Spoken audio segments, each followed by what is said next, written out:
Hi there. I was last night on a call and I wanted to share this with you because maybe you relate with this. I was last night on a call and a person said, I feel work-life balance is just an impossible and very elusive target.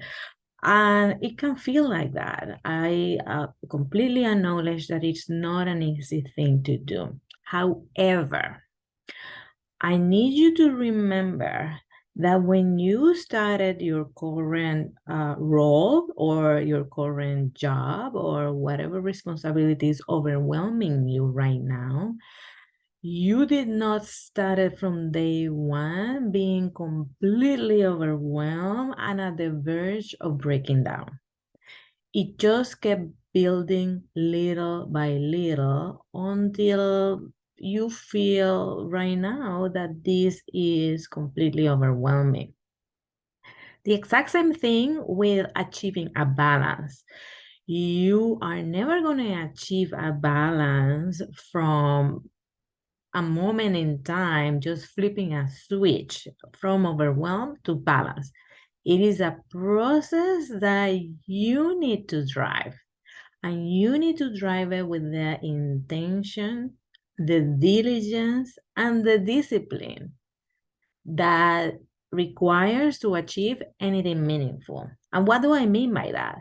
Maybe you can carve out 5 to 15 minutes a day to take yourself for a walk. Maybe you set an intention of leaving work 15 minutes before you typically do.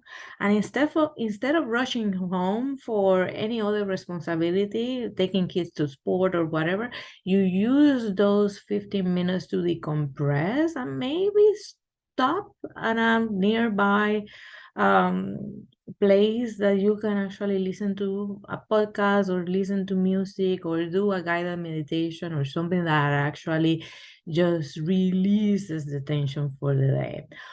Obviously, that's just the beginning, and then over time, you are gonna have to make other allowances and adjustments and increase maybe that time until you achieve the work-life balance. But the most important message today is that nothing is achieved overnight, nothing worthwhile is achieved overnight, and you are capable of the success that you're looking for if you put the diligence and discipline that you put to everything else that's pulling away from yourself during your schedule.